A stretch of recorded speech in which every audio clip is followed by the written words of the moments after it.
Okay, I'd like to introduce now Dr. Phillip Effiong, who lectures at Maryland University College in African American Literature and Drama, and he is also a private writing and educational consultant.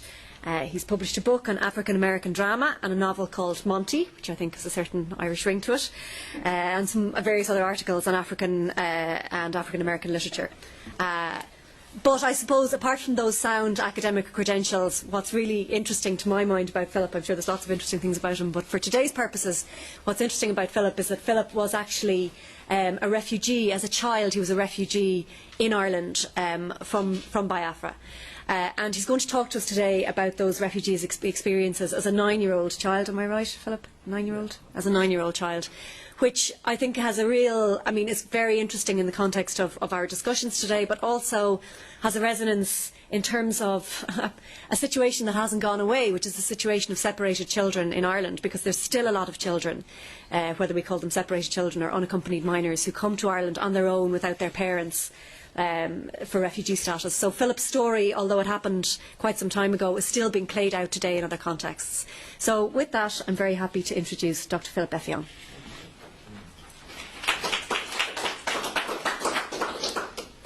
Thank you, and good morning again. Can you hear me? Is this working? Okay. I just want to start. I wasn't going to do this, but I have what I'll describe as a preamble, just so people can get excited. I realize I'm going to be talking for a while, and I don't want you to get bored. So part of what we've been talking about is how the story of Biafra and Biafra's relationship to Ireland should be kept alive, and I want you to know that in some ways I'm trying to keep the story alive. And I'll share a couple of things. This will take about 2 minutes. First of all, my father's book. Unfortunately, he passed away before the book was released, but he had given me the material, and I was able to put it together. And right now, it can be gotten from Amazon.com. I'm trying to get a new publisher for the book who I think will be more effective as far as distribution and marketing. So that's one Biafran artifact. It's not yet an artifact, Biafran icon, if you like, right there, the book. And then a couple of other things.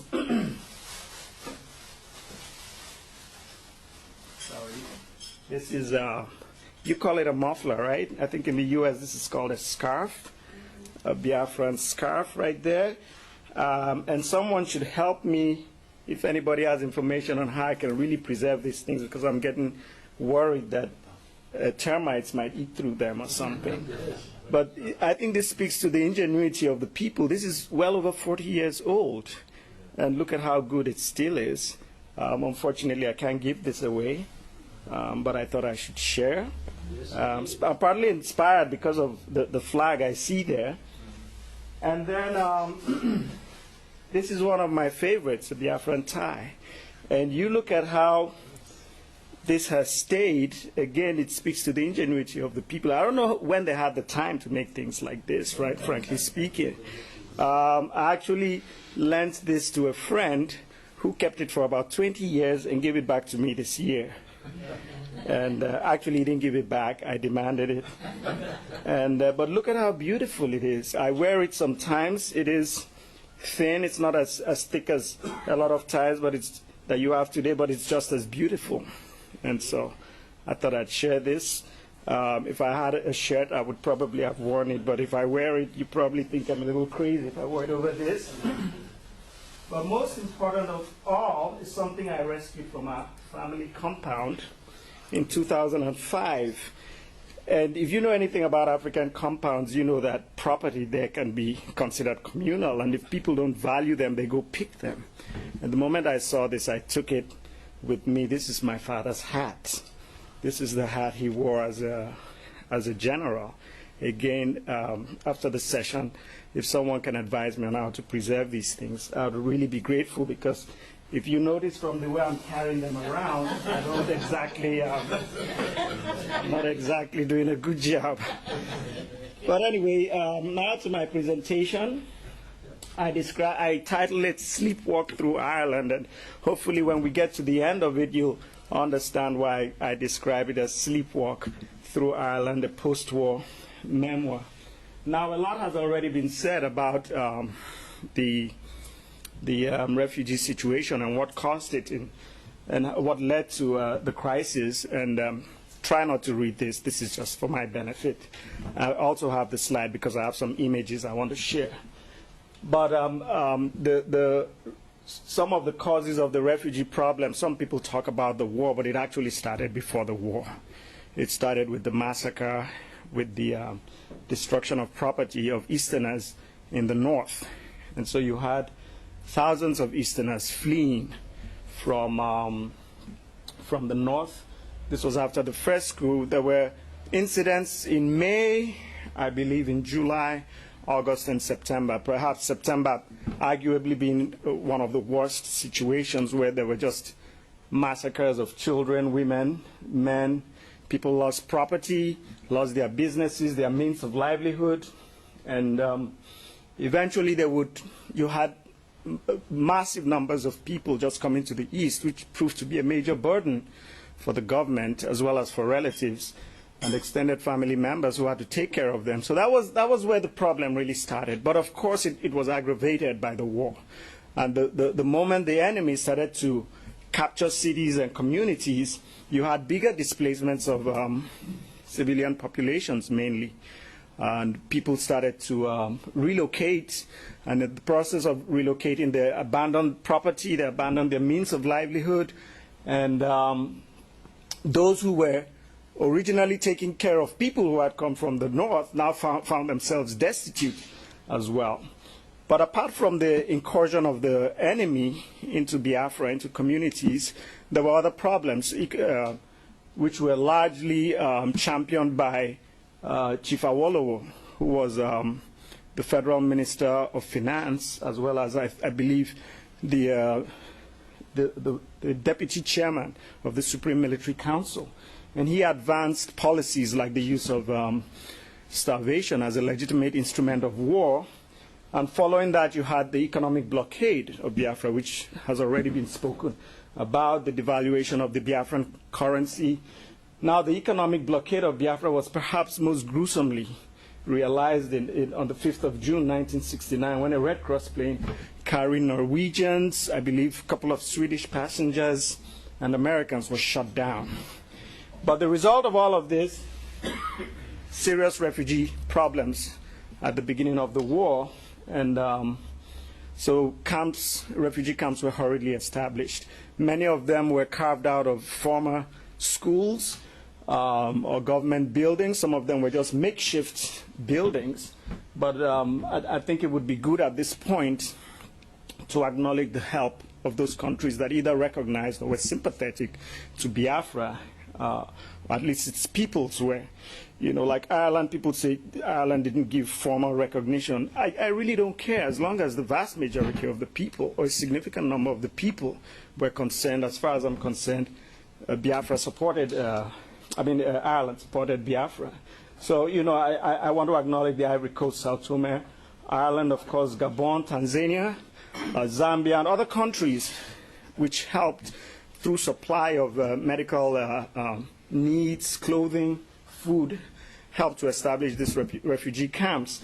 And this list is not exhaustive, but these are some of the groups, the humanitarian organizations that I continue to hear that were active in running and helping to sustain these refugee camps. And I've listed them. Caritas has already been mentioned, the Red Cross, the World Council of Churches, Holy Ghost Fathers of Ireland, I repeat the World Council of Churches, but anyway, Joint Church Aid, Catholic Relief Services, Salvation Army, you know, and I said the list is not exhaustive. For instance, I only learned, and I probably should be embarrassed about Africa Concern in detail during this conference, and I definitely want to acknowledge Africa Concern and other groups that I haven't mentioned. I want to personally say that we're grateful to these countries and organizations, and each time I have the opportunity, I will express that gratitude.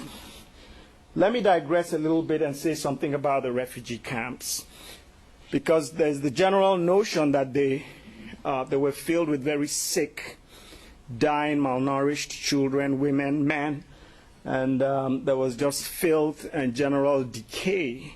To an extent, that is true.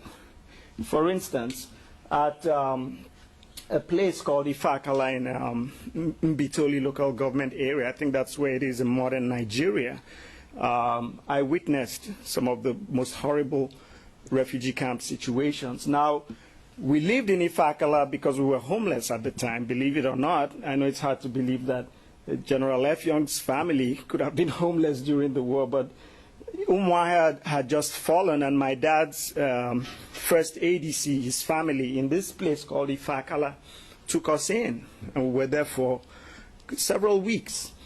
And there were refugee camps around there, and it was my first observation of the real horrors of the war. I saw those kids. Some of them were my friends. I played with them.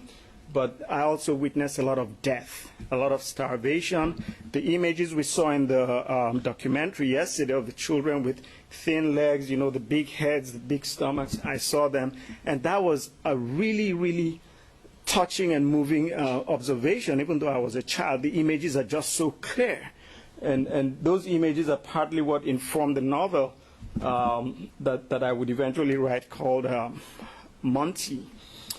But aside from that image, there was another image that I think we should recognize. And when Owerri was recaptured by Biafra and we moved to Owerri, we visited another refugee camp in my state, present Akwa Ibom State, in a place called Ntodino. And it was run by one Reverend Father Umana, who later became the principal of the secondary school I went to. But that refugee camp, it was amazing. It was just vibrant. It was full of life. It was full of healthy people, children, the men, the women. There was electricity most of the time because the generator, was functioning well. The children formed mock militia groups. They marched around. There was just life. There was food. There was health. So I think it is important to mention this, to understand that it wasn't a wasted effort. The refugee camp situation and the efforts to establish them wasn't a wasted effort. And before we left this refugee camp at Ntodino, the refugees actually put on a play. It was a major play that lasted probably about an hour, 30 minutes. And looking back, I just wonder, when did they even put the scripts together? It was amazing. And they also had a traditional performance right after the play. So it's the reason why I'm mentioning this is it will help me move into the other aspect of the refugee situation, which I'm going to talk about and which concerns me directly. And that's the intervention by some countries that would not only supply to these refugee camps, but would also take some of the refugees and provide a sanctuary for them in their countries.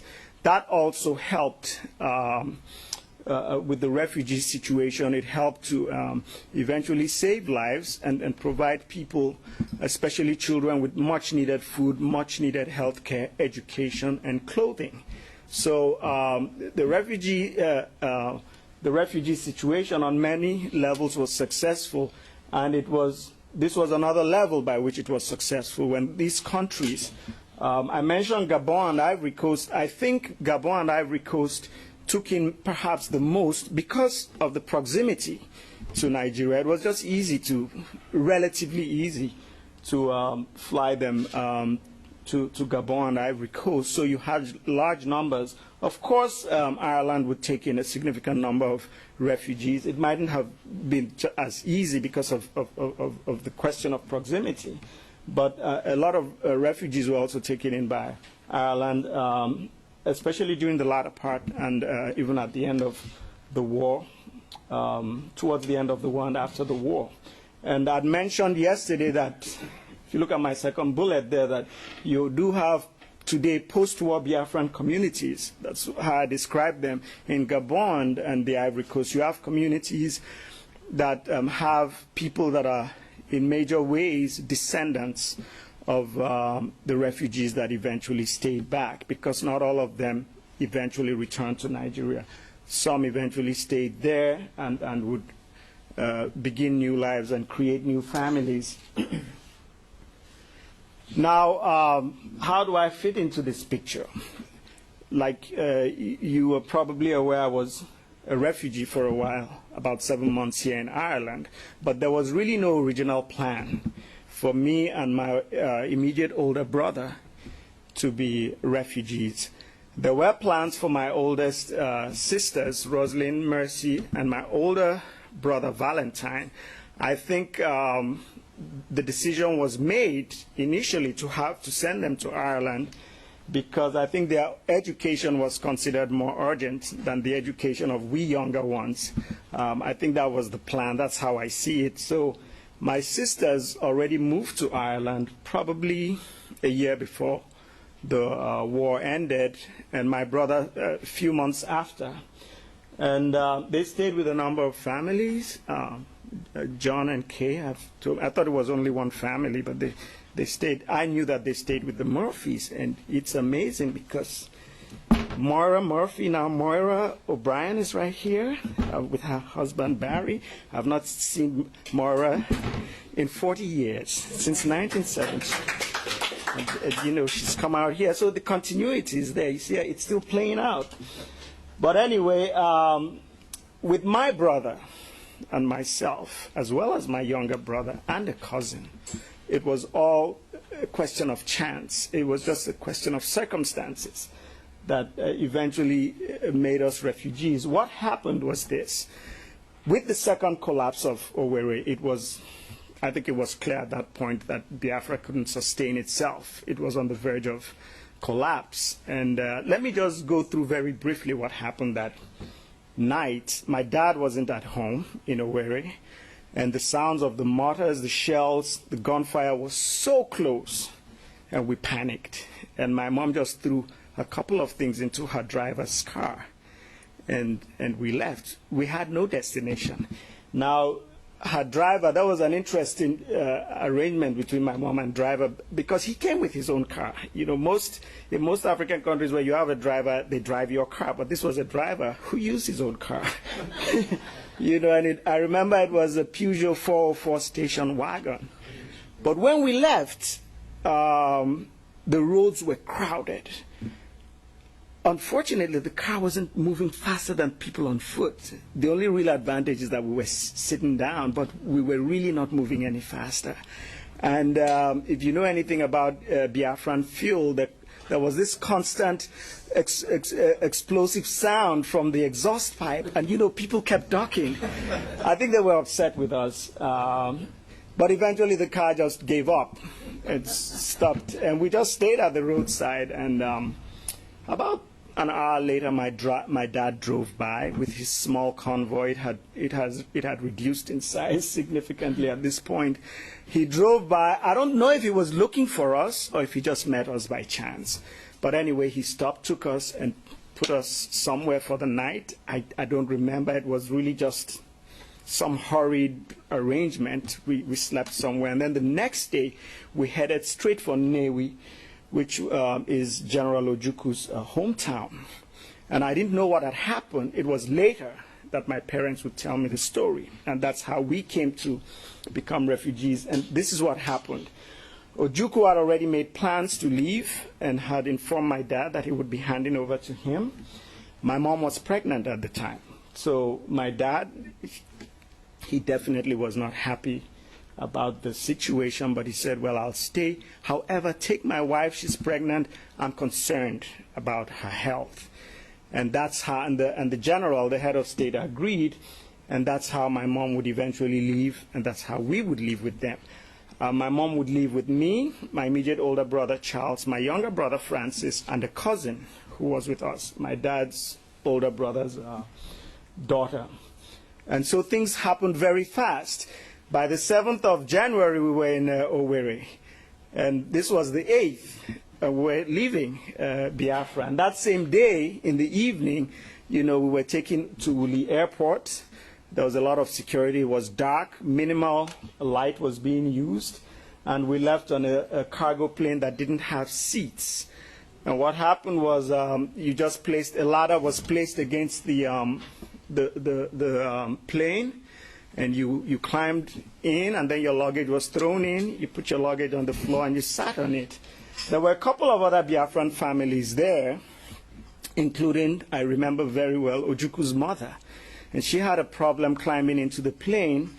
So what happened was, to reduce the gap between the rungs, I remember someone would go, when she would climb, someone would go and put his head, and she would put her foot on his head and go to the next rung, and that's how she eventually got into the plane. I remember Ojuku's secretary, Enyo Akpan, his wife and children were also in that plane. So things happened so fast, but it was not planned. And our next arrival was Sao Tome, where families were distributed. Different arrangements were made to take care of different families. And we stayed with a family called the Monekes. And we stayed there for about 2 weeks. And then we left.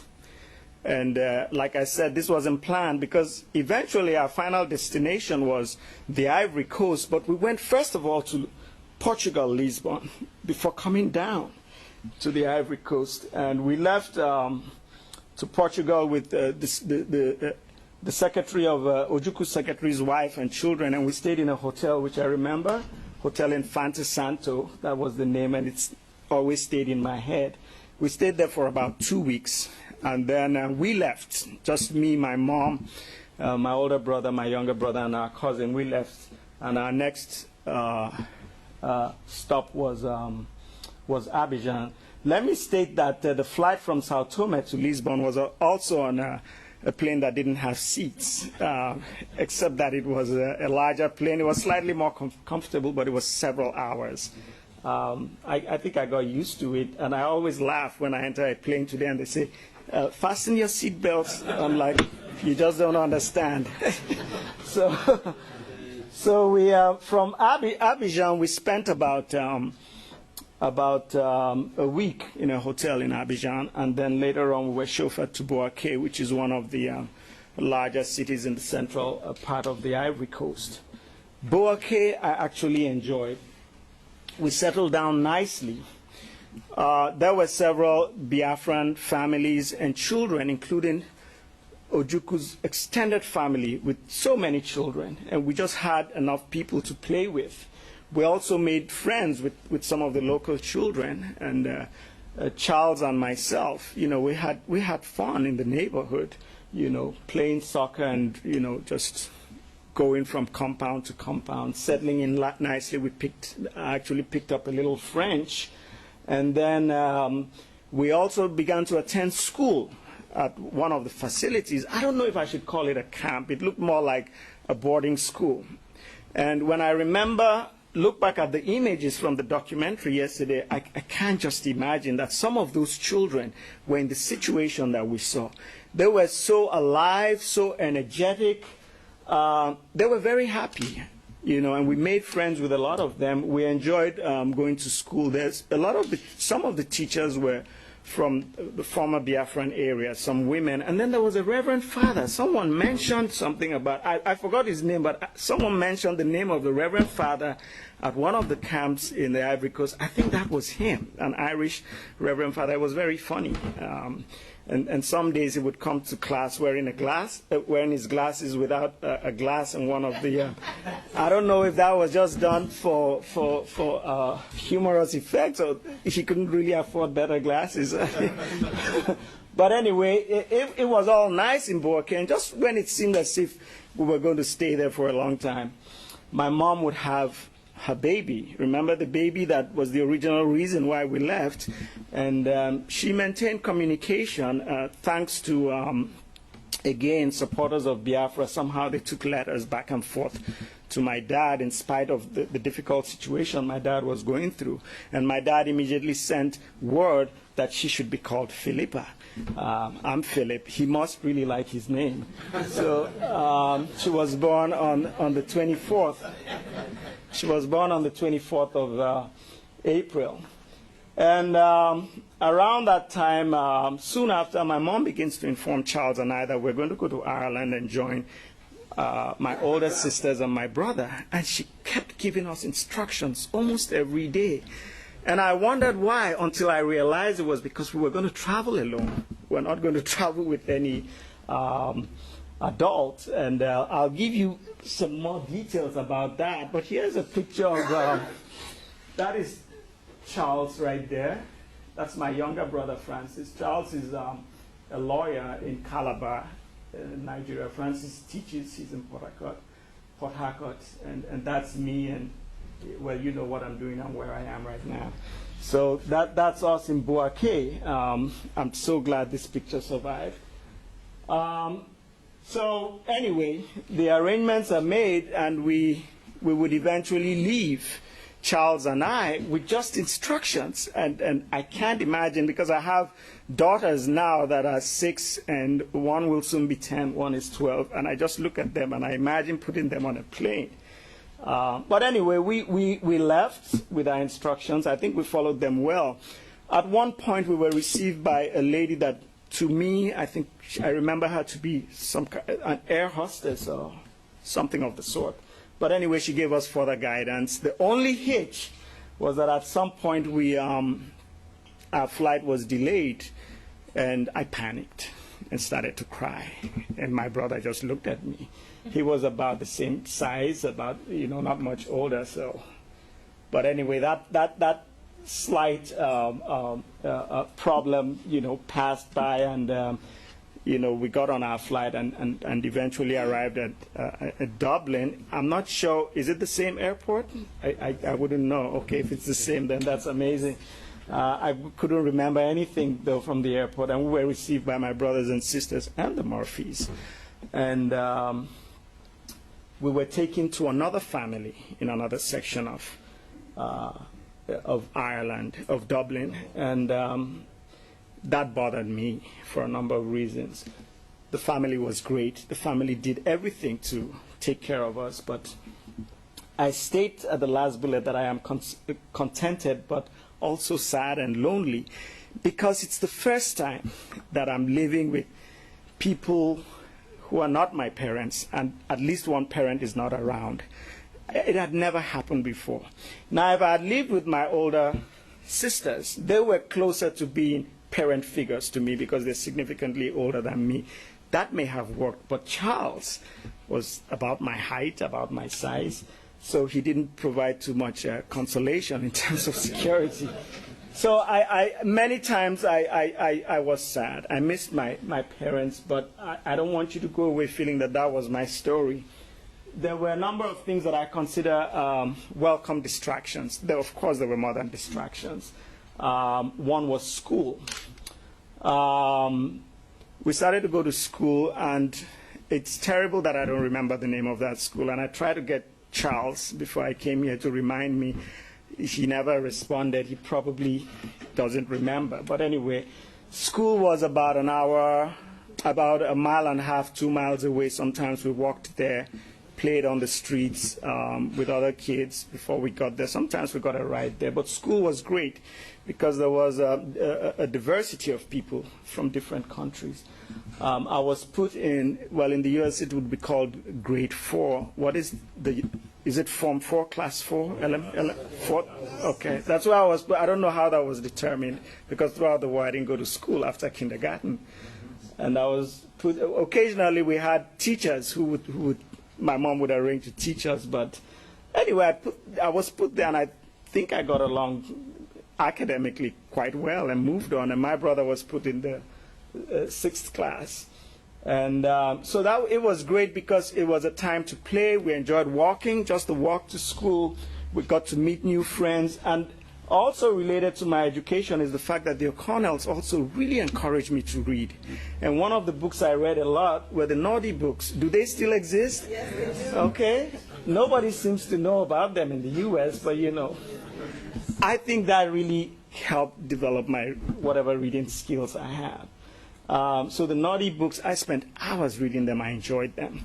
And then church was the biggest ironic welcome distraction for me because I hated church up until that point. It was very boring.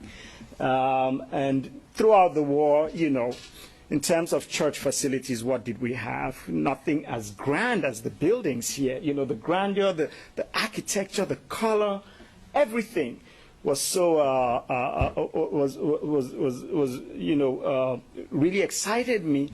And interestingly enough, the messages, because I remember the priest saying, "Taste and see that the Lord is good." And I would go back and think, the Lord is good, so my situation, he'll take care of it, And I wanted to believe that everybody around me was good and kind. So church, I can't believe how important church came to me, because prior to that time, I think I was just a bad kid who didn't care about such things. And there was an aspect of church that I also loved, and that was the confessions. Because in Nigeria, you'd go to confess and the priest would be there, and I was always nervous talking to this man about the evil things I had done, and he was right there.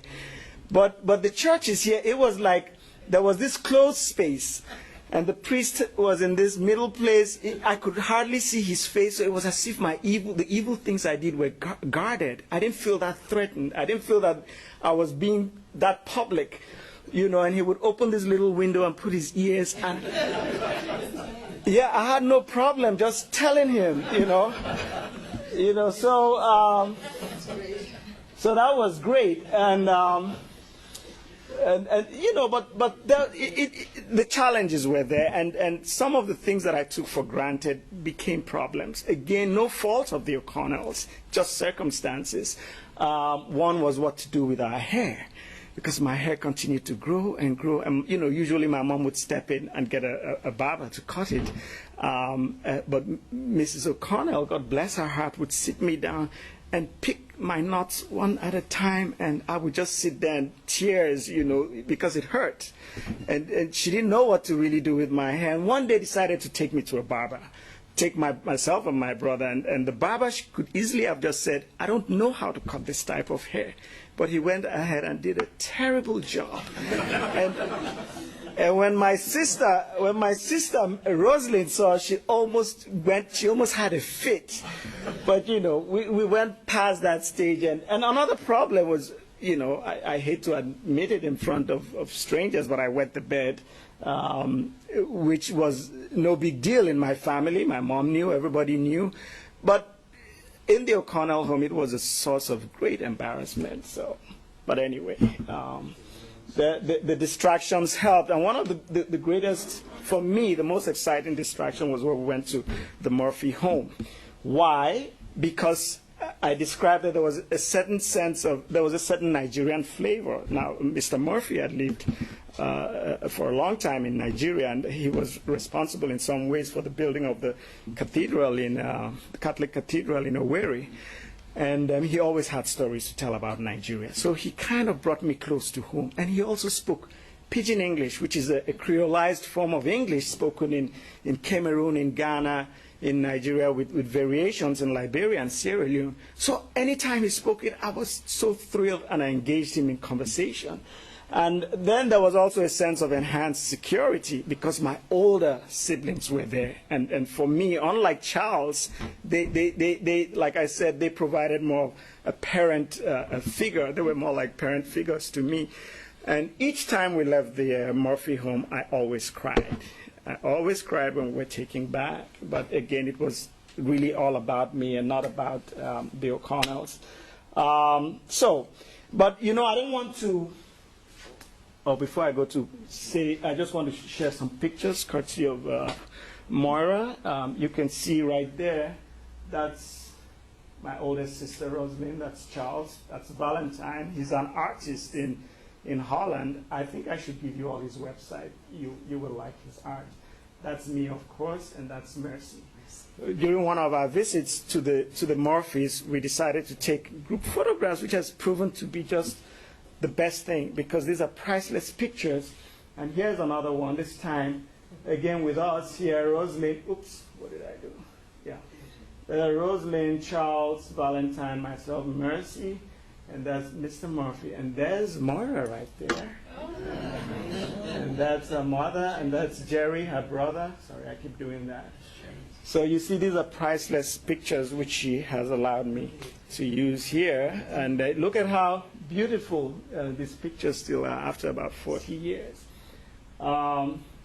But I was saying that I just don't want this to be as if it was a question of survival for me. I don't want you to go away with the impression that, oh, it was sad and I had to look for ways to be happy. No. I eventually immersed myself into the life, Irish life, into a number of things, and I enjoyed it, my stay here, and I have nothing but fond memories. The food, I've not yet had mashed potatoes and sausages, what you call, is it bangers and mash? I hope I do before we leave, but I just love to eat them. The fish and chips, now in the U.S. occasionally you will have, I would eat fries and fish. It's never been the same. I still crave fish and chips.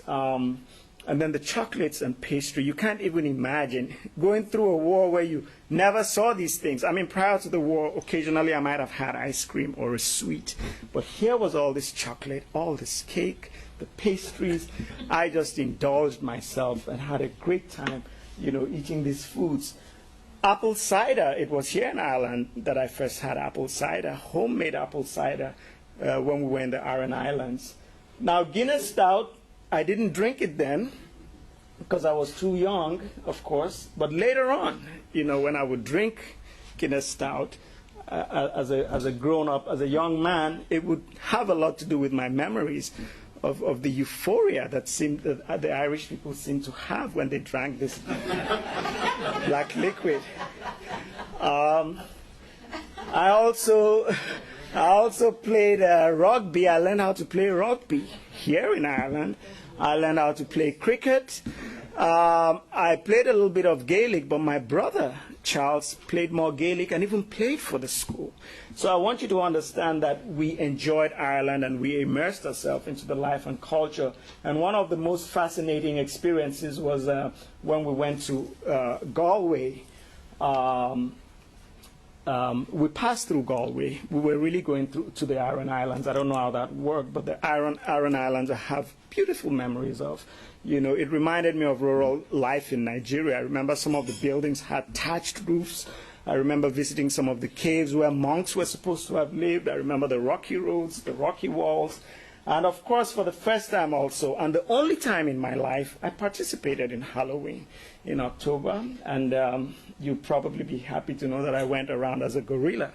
It worked very well. I got a lot of candy, a lot of fruit.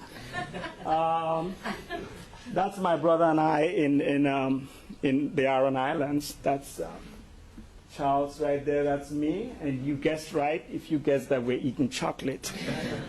So anyway, I'll hurry up and round up. Around November of that same year, the O'Connells begin to tell us that, begin to indicate that we would be returning to Nigeria. And just as things happened so fast when we were coming, they happened so fast when we were leaving. Arrangements were all made by December. I believe we had said bye to my older sisters and brother and the Murphys. And on this day, we were taken to the airport. And my brother and I, at first we thought we were traveling alone again, but when we got there were about 19 other Biafran children that were being sent back. And there were probably about 3 adults with us, 3 women. And things happened so fast, and by the next day we were in Ikeja Airport in Nigeria. And photographs were taken of the group, and then photographs were taken of just Charles and myself. And I remember in that photograph, I was there holding the football that I traveled with. That had been given to me as a gift. Now, football I didn't mention this, but was another great distraction. Even though I played football a little bit during the war, those pastimes really didn't exist. But here in Ireland, we played in the road in front of the house. Sometimes we went to a big field in one of the schools and played. For the first time, I witnessed the rivalries and the leagues on TV. I'd never watched matches on TV, so football was a great thing. I came back with this football, And we were put in a facility. I don't know where that building, what it was, but we were all put in this building, and we stayed in Lagos for about 3 days. The only thing I really remember about that building was that we were totally eaten up by mosquitoes. I remember very well. Fortunately, none of us came down with malaria. And then we used to go and eat during the day. We were all marched. About 21 of us were all marched to another facility to eat. And that facility had, interestingly enough, Biafran children. I think they were probably some of the returnees from the Ivory Coast and Gabon. But we used to go there and eat. And around the third day or so, arrangements were made for some of us to be taken to the east. Now, the picture that we're taking at the airport, I don't know if the papers published the group picture, but they published the one with just Charles and I. So my parents, at that point, my mom had already returned from Ivory Coast, and she was now with my dad. She and my younger brother and cousin were now with my dad, and they saw this picture in the papers, but had no clue where we were or how to contact us. So I don't know how they handled that, but anyway, we were finally all, some of us, not all of us, were put in a Volkswagen bus, what we call a Danfo bus, and it was about an 8-hour ride or 9-hour ride to the east. And once we got into the east, we knew, because the evidence of war was still everywhere. You know, you still had buildings filled with holes from explosives and bullets. The roads still had craters. Our final destination was Enugu, which was the capital of the East Central State and former capital, first capital of Biafra.